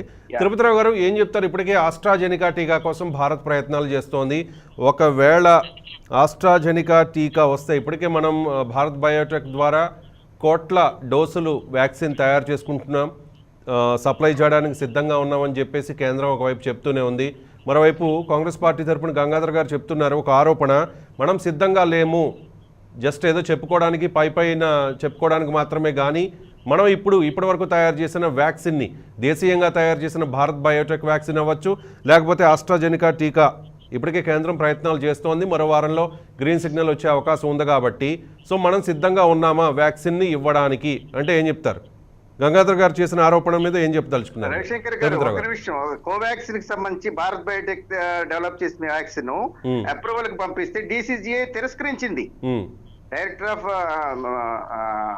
Controller general of India, drugs controller general of India తిరస్కరించడం జరిగింది. దాన్ని రైట్ అడుగుతాను. రైట్ తిరుపతిరావు గారు ఏం చెప్పదలుచుకున్నారు? ఎందుకంటే ప్రపంచవ్యాప్తంగా ఇప్పటి వరకు తయారు చేసిన కరోనా వ్యాక్సిన్ ఎఫికసీ మీద, సేఫ్టీ మీద చాలా అనుమానాలు ఉన్న నేపథ్యంలో ఏం చెప్పదలుచుకున్నారు తిరుపతిరావు గారు? రవిశంకర్ గారు, వైరస్ రూపాంతరం చెందడము, 1, 2 రావటం ఇవన్నీ ఏమేమి కొత్త కాదు. మనం స్వైన్ ఫ్లూ చూసాము, లేకపోయినట్లయితే హెపటైటిస్ చూసాము, లేదా ఏ వైరస్ అయినా ఇది కామన్ గా జరుగుతుంది. దాని విషయంలో ఇవాళ వచ్చిన దాని గురించి కూడా జాగ్రత్తలు తీసుకుంటూ ఈ వ్యాక్సిన్ మన దేశంలోనే కాదు ఇతర దేశాల్లో, రష్యా మొట్టమొదటిగా ఇచ్చేసింది వ్యాక్సిన్. వాటిల్లో కూడా ఇవన్నీ జాగ్రత్తలు తీసుకునే వెళ్తున్నారు.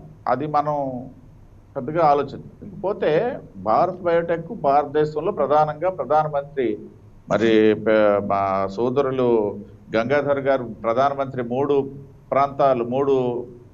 ఈ వ్యాక్సిన్ తయారు చేసే ఇన్స్టిట్యూట్ ని సందర్శించిన నేపథ్యాన్ని చూసుకుని వారు ఏదో విమర్శించినట్టున్నారు. ఓకే, మంచిదే, స్వాగతిస్తాం. అయితే ఇక్కడ గమనించాల్సింది ఏంటంటే భారత్ బయోటెక్ సంబంధించిందైనా లేకపోతే ఇంకో దానికైనా భారతదేశంలో తయారవుతున్నటువంటి వాటివే కాదు. మనం మొదటగా తీసుకుంటే ఏదైతే రష్యాలో తయారయ్యి వాళ్ళు అసలు రెండో విడత క్లినికల్ టెస్టులు చేయకముందే వాళ్ళు విడుదల చేసామన్నారు. అక్కడ గమనించాలి. అవేవో 24 లక్షలు వేసారు అనేసి అంటే వేసేవచ్చు, దానికి వాళ్ళు అక్కడ ఉన్న సొంత దాన్ని ప్రూవ్ చేసుకోవడానికి ఆ రష్యా అధ్యక్షుడు నా కుమార్తెకే వేశానన్నటువంటి ప్రకటించినటువంటి సందర్భాన్ని కూడా నేను గుర్తు చేస్తున్నా. అంటే ఏంటి, క్లినికల్లీ ట్రస్ట్ అనేది కాకుండా, దాన్ని ఏ పదం వాడాలో నాకు తెలియదు, క్లినికల్ గా విశ్వసనీయత కాకుండా సోషల్ విశ్వసనీయత కోసం ఆయన కూతురుకి వేశానని చెప్పుకున్నటువంటి సందర్భాన్ని మనం ఇక్కడ గమనించాలా. ఇప్పుడు ఇక్కడ ఉన్నవారు డాక్టర్లు ఎక్కువ ఉన్నారు కాబట్టి. రెండో విషయం, ఈ వ్యాక్సిన్ తయారనేదండి అసలు కోవిడ్ వచ్చిన తొలినాళ్ళలో మన శాంతా బయోటెక్ ఎండి గారు ఉన్నారు, ప్రముఖ ఆధ్యాత్మికవేత్త అయిన. ఈ శాంతా బయోటెక్ ఇంతకు ముందు మనకి స్వైన్ ఫ్లూ కూడా చవకగా అయినటువంటి వ్యాక్సిన్ ఇచ్చినటువంటి ఒక మంచి మనసు ఉన్నటువంటి వ్యక్తి. వారు పేరు నాకు గుర్తు రావట్లేదు. వారు ఒక ఇంటర్వ్యూలో చెప్పారు అసలు వ్యాక్సిన్ అనేది రావాలనేసి అంటే 2 to 4 years పడుతుందని చెప్పి. నాకు బాగా గుర్తుంది, ఆ వీడియో కూడా ఉంది నా మొబైల్లో కూడా. 2 to 4 years పడుతుంది, కేవలం 5 నెలలు 6 నెలల్లో వచ్చే పరిస్థితి ఉండదు అని చెప్పుకొస్తూ వాళ్ళు ఏదన్నా ప్రభుత్వం ఇన్వాల్వ్ అయ్యి, ఇది వరల్డ్ పాండమిక్ సిచ్యుయేషన్ కాబట్టి యుద్ధ ప్రాతిపదికని అనుమతుల విషయంలో కానీ లేకపోతే సాధారణంగా ఒక అనుమతికి వెళ్ళేటప్పుడు కొంత డ్రాగన్ జరుగుతుంది. అలాంటివన్నీ సింప్లిఫై చేసుకుంటూ వస్తే 1 సంవత్సరమైనా మినిమం పడుతుంది, 1.5 లోపు అయితే ఏ వ్యాక్సిన్ రాదని చెప్పినటువంటి విషయాన్ని నేను ఒకసారి గుర్తు చేస్తాను. రైట్. ఆ నేపథ్యంలో ఇవాళ మన వ్యాక్సిన్ గురిండే కాదండి, అమెరికాలో వేసిన వ్యాక్సిన్, రష్యాలో వేసిన వ్యాక్సిన్ కూడా సైడ్ ఎఫెక్ట్స్ 0.02% ఉన్నాయని చెప్పేసి ఫస్ట్ వచ్చింది. అమెరికాలో ఇప్పుడు ఇవాళ ఏదైతే వ్యాక్సిన్ ఇవాళ ఆయన గెలిచినటువంటి బైడెన్ గారు కూడా పబ్లిక్ గా వేసుకున్నారు. అది ప్రయోగ దశల్లో కూడా 0.1 ఫెయిల్యూర్స్ ఉన్నాయని చెప్పేసి వచ్చినటువంటివి, అంటే 0.1. సో ఇలాంటివన్నీ కూడా ఉన్నాయి. ప్రతి వ్యాక్సిన్ ప్రయోగ దశల్లో కొన్ని ఫెయిల్యూర్స్ ఉంటాయి. ఇకపోతే భారతదేశంలోకి వచ్చేసరికి గడిచిన 3 నెలలుగా కేంద్ర ప్రభుత్వం అన్ని రాష్ట్ర ప్రభుత్వాలతో చర్చిస్తూ స్వయాన ప్రధానమంత్రి గారు ఇనిషియేషన్ తీసుకుంటూ ఈ రాబోయే వ్యాక్సిన్ నిల్వ, రవాణా, పంపిణీ ఈ 3 విషయాల మీద కూడా, ఒకటి నిల్వ చేసే విధానాలు ఎలా ఉండాలి, ఎక్కడ ఉండాలి, ఏం పాయింట్స్ అనేది, రెండోది రవాణా విధానాలు, మూడోది ఎవరికైతే ఇవ్వాలి, ఎవరిని ఐడెంటిఫై చేయాలి, ఏదైతే ఫ్రంట్ లైన్ వారియర్స్, ఇట్లా కేటగిరైజ్ చేసుకుంటూ ప్రభుత్వాలను అలర్ట్ చేసుకుంటూ ఇవాళ సర్వసన్నద్ధంగా ఉంది. ఇవాళ మా జిల్లా కలెక్టర్ గారు కూడా రేపు జనవరిలో మనం వేస్తున్నాం అన్నటువంటి ఒక రోడ్ మ్యాప్ ఇచ్చారు, ప్రతి జిల్లా కలెక్టర్ కూడా ఇచ్చారు, సర్వసన్నద్ధంగా ఉంది. ఫెయిల్యూర్స్ విషయంలో కూడా అనుమతులు నిరాకరించినప్పటికీ మళ్ళీ దాన్ని రెక్టిఫై చేసుకోవడం జరుగుతుంది. ఏదైనా అది కామన్ గా జరిగే వ్యవహారమే, డాక్టర్లు వాళ్ళకి తెలియదే కాదు అది. జరుగుతున్న సందర్భంలో కూడా ఒకటి ఆలోచించాలి. కొన్ని ఫెయిల్యూర్స్ నే పట్టుకొని మనం ఏదో వేలాడతామంటే కుదిరే పని కాదు. ఇవాళ సన్నద్ధంగా ఉందండి దేశం ఎదుర్కోవడానికి, దేనికైనా ఇవాళ సర్వసన్నద్ధంగా ఉంది. ప్రజలు కూడా ప్రిపేర్డ్ గా ఉన్నారండి. ఉండాలి, ప్రభుత్వాలు ఉండాలి, అలాగే ప్రజలు కూడా ఉండాలి. పాపారావు గారు కంక్లూడ్ చేస్తూ ఏం చెప్పదలుచుకున్నారు? ప్రపంచవ్యాప్తంగా ఎఫికసీ అండ్ సేఫ్టీ విషయంలో ఈ కరోనా వ్యాక్సిన్కి సంబంధించి కొన్ని సందేహాలు ఉన్నాయి. భారత్ కూడా చాలా సంసిద్ధంగా ఉంది అని చెప్పి తిరుపతిరావు గారు చెప్తూ ఉన్నారు. మీరేం చెప్పదలుచుకున్నారు? కంక్లూడ్ చేయండి ప్లీజ్. వ్యాక్సిన్ ఒకసారి వేస్తే మొత్తం సుదీర్ఘకాలం పనిచేస్తుందని నేనైతే అనుకోవట్లా. దానిలో అంటే సార్ రవిచంద్ర గారి కంటే నాకు ఎక్కువ తెలియదు. చాలా షార్ప్ గా వయసు చూస్తే తెలుస్తుంది కదా, తక్కువేగానే అయింది. చాలా షార్ప్, చాలా మంచి పాయింట్లు, చాలా మంచి విషయాలు. మరణాలు చాలా ఎక్కువ అనేది నిజం. ఆయన చెప్పింది చాలా పర్ఫెక్ట్ గా చెప్పారు. ఆయన చెప్పిన దానిలో మరణాలు చాలా ఎక్కువ, భారతదేశంలో మరణాలు చాలా ఎక్కువ జరిగింది, కానీ నోటీస్ కాదు అది నిజం, దానిలో సందేహం లేదు. ఎందుకంటే మామూలప్పుడు ఆకలి చావులే లెక్కల్లోకి రావు కాబట్టి ఈ మరణాలు కూడా లెక్కలోకి వచ్చే అవకాశం లేదు. 100 రెట్లు ఎక్కువ ఉంటాయి ఆయన చెప్పారు. దానికి ఒక నిదర్శనం చెబుతాను నేను. తార్కాణం ఇక్కడ CCMB వాళ్ళు అనుకుంటా మురికాలంలో వాటర్ తీసి సర్వే చేస్తే అక్కడ ఈ రెసిడ్యూ, దీన్ని తీసి కోవిడ్ తాలూకు రెసిడ్యూ దొరికింది ఏంటంటే చాలా ఎక్కువ స్థాయిలో కోవిడ్ తాలూకు మిగిలిన పదార్థాలు, వాటి తాలూకు విసర్జక పదార్థాలు అంటే అవి చచ్చిపోతే దొరికినాయి. దాని ప్రకారం ఏంటంటే అఫీషియల్ లెక్కల ప్రకారం తెలంగాణలోనే 24 రెట్లు ఎక్కువ ఉందని 3-4 నెలల క్రితం మంచిరాయి. అఫీషియల్ లెక్కల ప్రకారం 24 రెట్లు, లెక్కల కంటే కూడా 24 రెట్లు ఎక్కువ ఉంది కోవిడ్ అని. కాబట్టి ఆయన చాలా చక్కగా చెప్పారు ఆ విషయాన్ని. తర్వాత ఏంటంటే అందరికీ వచ్చింది, సో నో ప్రాబ్లం అనేది కూడా అక్కడ కొంచెం నాకు మన గంగాధర్ గారు కూడా హెర్డ్ ఇమ్యూనిటీ గురించి మాట్లాడుతున్నారు. కానీ నాకు తెలిసినంత ఏంటంటే పెద్దలకు కూడా తెలియకుండా ఉండదు. రవిచంద్ర గారు పెద్దలను ఎందుకంటున్నారంటే ఆయన నాకంటే వయసులో పెద్దోళ్ళు కాకపోవచ్చు, కానీ జ్ఞానంలో డాక్టర్ గా ఎదుర్కొన్న ఆ జ్ఞానాన్ని మాత్రం ఎవరు సందేహించలేము, బాగా చెప్పారు. అయితే ఏంటంటే సెకండ్ టైం కూడా కొంతమందికి వస్తుంది. ఈ సెకండ్ టైం వస్తే ఫస్ట్ టైం తక్కువ వచ్చిన వాళ్ళకి సెకండ్ టైం ఎక్కువ వస్తుంది అనేది కూడా ఒక మాట ఉంది. కాబట్టి ఆ విషయంలో మనం హెర్డ్ ఇమ్యూనిటీ వచ్చిందని రిలాక్స్ అయిపోవడానికి వీళ్ళు. తర్వాత మూడోది ఇంకో మాట ఏంటంటే చివరిది యూకేలో బాగా కంట్రోల్ చేశారనే దగ్గర యూకేలో బాగా కంట్రోల్ చేశారు. కానీ ఎందుకంటే అక్కడ గవర్నమెంట్ సిస్టమ్స్ ఉన్నాయండి, పబ్లిక్ హెల్త్ బాగుంది. US లో పబ్లిక్ హెల్త్ బాగాలేదు. US హెల్త్ సిస్టమ్ చాలా గొప్పది, కానీ ఏంటంటే అక్కడ ప్రైవేటైజేషన్ చాలా ఎక్కువ. యూకేలో పబ్లిక్ హెల్త్ సెక్టర్ ఉంది. ఎక్కడైతే పబ్లిక్ హెల్త్ సెక్టర్ బాగుందో, చైనా, సౌత్ కొరియా, ఎక్కడైతే public intervention, government intervention health sector లో ఉందో అక్కడే బాగా కంట్రోల్ అయింది. మీరు చూడండి ఏ దేశాలు తీసుకున్నా అది మెయిన్ ఫ్యాక్టర్. తర్వాత ఇంకోటి ఏంటంటే చివరిగా వచ్చేటప్పుడు ఇందా శ్యాంప్రసాద్ గారు చెప్పింది, దానిలో నాకు చిన్న ఇదేంటంటే అతిగా ప్రజాస్వామ్యం అనేది క్వశ్చన్ కాదు. దానిలో తిరుపతిరావు గారితో నాకు బాగా ఏకీభావం ఉంది. అతిగా ప్రజాస్వామ్యం అంటే మన నిజమే ఎనార్కీ ఉంది ఈ దేశంలో, అరాచకం ప్రజాస్వామ్యం కాదు, అరాచకం నడుస్తుంది. కానీ దానికంటే ఏంటంటే యూరోప్ దేశాల్లో కూడా నో మాస్క్ పెట్టుకోమనే ఉద్యమాలు కూడా వచ్చినాయి. మరి అక్కడ వాళ్ళు చాలా ఎన్లైటెడ్, ఎడ్యుకేటెడ్ అనుకుంటాం. అంటే ఓవరాల్ ఏంటంటే నేను చెప్పేది దీనిలో తిరుపతిరావు గారు చెప్పింది కరెక్ట్. కొంచెం మనకి స్ట్రెస్ ఫ్యాక్టర్ ఉంది. మాస్క్ పెట్టుకున్నప్పుడు కానీ పొద్దాకా శానిటైజర్ రాసుకోవడం, కాన్షియస్ గా కోవిడ్ గురించి థింకింగ్ ఉండడం కొంత ఖచ్చితంగా డాక్టర్లందరికీ అర్థమవుతుంది, మనకు కూడా అర్థమవుతుంటుంది. స్ట్రెస్ ఉంది మన మీద చాలా ఈ కోవిడ్ కాలంలో తెలియకుండా, psychological stress.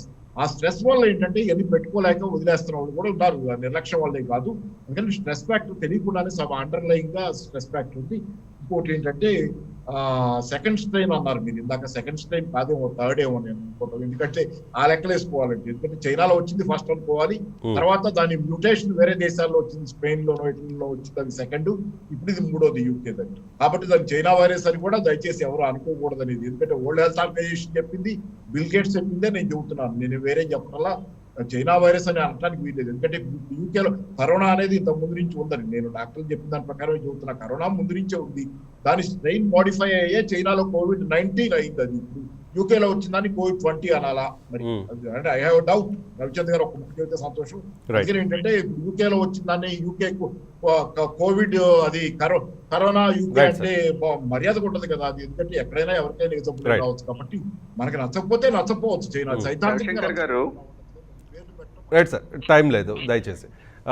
Right, Shyam Prasad గారు కంక్లూడ్ చేస్తూ ఒక నిమిషంలో కంక్లూడ్ చేయండి ప్లీజ్. రవిశంకర్ గారు. హలో, శ్యామ్ ప్రసాద్ గారు ప్లీజ్ కంటిన్యూ.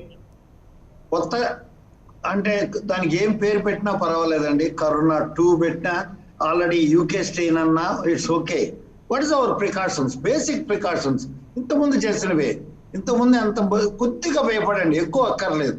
ప్రతివాడు మాస్క్ వేసుకోండి, తర్వాత శానిటైజర్ రాసుకోండి, ఫిజికల్ డిస్టెన్స్ పాటించండి. అది చూసుకుంటూ ఏమవుతున్నాయి, ఎన్ని కేసులు వస్తున్నాయి, ఏం స్ట్రెయిన్ తెలుస్తుంది. మన వ్యాక్సినేషన్ మటుకు నెమ్మదిగా ప్రజలందరికీ ఇచ్చేయాలి. అందరికన్నా భయపడే వాళ్ళు డైరెక్ట్ గా పేషెంట్ తో చూసే డాక్టర్లు, నర్సులు, పారామెడికల్ పీపుల్. వాళ్ళు తీసుకున్న తర్వాత మిగతా వాళ్ళకి కూడా ఎంత ఇవ్వగలిగితే అంత ఇవ్వాలి. వాళ్ళందరికీ మనం చెప్పాల్సింది, ఈ ఇమ్యూనిటీ ఎక్కువ కాలం నిలవదు, అది ఒకటి గుర్తుపెట్టుకోవాలి. మనం ప్లాస్మా ఇచ్చేటప్పుడు మనం చూస్తున్నాం, ఎంతో మంది ఒక 20 మందిని తీసుకొస్తే అందులో 2-3 నెలలు దాటినోడికి వాడికి యాంటీబాడీస్ తగ్గిపోతున్నాయి. That is not useful. ఆ స్పెసిఫిక్ టైటర్ నుండి ప్లాస్మాయే వాడాం మనం. కాబట్టి దయచేసి వినండి, ఇలాంటిది మనకు వస్తూనే ఉంటాయి. ఈ రోజు ఈ వైరస్ మీద ఉన్నాం, యూకే వైరస్, రేపు కొత్తగా ఇంకో వైరస్ వస్తుంది. కాబట్టి మరింత అప్రమత్తంగా ఉండాలి. రవికాంత్ గారు కంక్లూడ్ చేస్తూ, ఇది ఆల్రెడీ చలికాలం ఎంటర్ అయిపోయింది. ఇప్పుడు కరోనా వ్యాక్సిన్ తీసుకోవడానికి అందరూ సంసిద్ధంగా ఉన్న నేపథ్యంలో సెకండ్ స్ట్రెయిన్ వచ్చేసింది. కాబట్టి చలికాలం ఇంకా 2-3 నెలలు ఉంటుంది. అండ్ రాబోయేది ఫెస్టివల్ సీజన్, క్రిస్మస్ ఎల్లుండి, అలాగే క్రిస్మస్ సంబరాలు కూడా దేశవ్యాప్తంగా ప్రపంచవ్యాప్తంగా మనం చూస్తూనే ఉన్నాం. అలాగే సంక్రాంతి తర్వాత కొన్ని పండుగలు ఉంటాయి. సో జనాలు ఎక్కువగా గ్యాదర్ అవుతూ ఉంటారు. ఇటువంటి సమయంలో ఎటువంటి జాగ్రత్తలు తీసుకోవాలి? కంక్లూడ్ చేస్తూ ఒక నిమిషంలో రవికాంత్ గారు. రవిశంకర్ గారు అందరూ పాటిస్తారండి. దానికన్నా గానీ ఇప్పుడు మన ప్రైమ్ మినిస్టర్ గారు గానీ, గవర్నమెంట్ గానీ అన్ని రాష్ట్ర ప్రభుత్వాలతో మాట్లాడి వ్యాక్సిన్ ఎట్లా డిస్ట్రిబ్యూట్ చేయాలని చేస్తున్నారు. కానీ అసలు ఇచ్చే వ్యాక్సిన్ పనిచేస్తుందా లేదా అనేది ఎంతవరకు వాళ్ళు మనసు పెట్టారు? ఇప్పుడు అన్ని ఒక భారత్ బయోటెక్ ని ఎంకరేజ్ చేస్తే ఏమొస్తుందండి? మీరు భారత్ బయోటెక్, ఫైజర్, ఇండియాలో మ్యానుఫ్యాక్చరింగ్ కంపెనీలు ఉన్న వాళ్ళు అందరినీ ఒక రౌండ్ టేబుల్ కూర్చోబెట్టి ప్రైమ్ మినిస్టర్ మధ్యలో కూర్చుని వాళ్ళలో ఇప్పుడు నేను ముందు తయారు చేస్తానంటే నేను ముందు తయారు చేస్తాను, నా కంపెనీ అమ్ముకుంటాను అనేటట్టు కాకుండా గవర్నమెంట్ అందరినీ, ఇది కామన్ ప్రాబ్లము, దానికి ఒక రేట్ ఫిక్సేషన్ చేయటం కానీ, లేకపోతే మీరు ఒక 1000 కోట్ల ఫండ్ తయారు చేసి ప్రైవేట్ వాళ్ళకి కూడా రీసెర్చ్ చేసి అందరూ కలిపి కామన్ గా ఇప్పుడు ఆక్స్ఫర్డ్ వ్యాక్సిన్ నుంచి కొన్ని ఇన్పుట్స్ తీసుకుని, ఫైజర్ నుంచి కొన్ని ఇన్పుట్స్ తీసుకుని, ఫైజర్ బయోటెక్, భారత్ బయోటెక్ అడిగితే ఫైజర్ వాళ్ళ సీక్రెట్స్ చెప్పరు. కానీ ఒక గవర్నమెంట్ లాగా ఒక నరేంద్ర మోడీ గారు ఫైజర్ కంపెనీని రిక్వెస్ట్ చేస్తే, సార్ మేము కూడా మీకు తక్కువలో పేటెంట్ ఇచ్చేస్తాము, ఒక 100 కోట్లకో 1000 కోట్లకో, మీరు సేమ్ ఇది బాగా పనిచేస్తుంది అంటే, ఇట్లా అందరూ ఎక్స్చేంజ్ ఆఫ్ నాలెడ్జ్ అనేది ఉండాలండి. ఒకళ్ళు నా కంపెనీ అని ఒక గవర్నమెంట్ లో హెడ్ అనే అతను ఒక కంపెనీకి వెళ్ళి దాన్ని ఎంకరేజ్ చేయటం అనేది మనకి ఇన్సల్ట్ కిందండి. ఎందుకంటే ఎన్ని కంపెనీలు ఉన్నాయి, అందరు కలిసి కోఆర్డినేషన్ గా చేయటం అనేది చాలా ముఖ్యం అన్నమాట. దీంట్లో పబ్లిసిటీ అంటే మనం ఎట్లా వెళ్ళటం అనేది కాదు, అసలు మనం ఇచ్చే product. Right, thank you so much. Time లేదండి. Thank you so much doctor Shyam Prasad garu, doctor Kongara Ravikanth గారు, పాపారావు గారు, పూడి తిరుపతిరావు గారు, అలాగే ఫోన్ లైన్లోకి వచ్చి మీ అభిప్రాయం తెలియజేసిన డాక్టర్ గంగాధర్ గారు. Thank you so much. కరోనాకు వ్యాక్సిన్ వచ్చింది అనే సంబరపడేలోపే కొత్త వైరస్ స్ట్రెయిన్ ఆందోళన కలిగిస్తోంది. మరింత అప్రమత్తంగా ఉండాల్సిన అవసరం చాలా ఉంది. సో ఇది ఇవాల్టి వాయిస్ ఆఫ్ పీపుల్. మరో బులెటిన్లో మరిన్ని అప్డేట్స్తో మళ్ళీ కలుద్దాం. Stay tuned.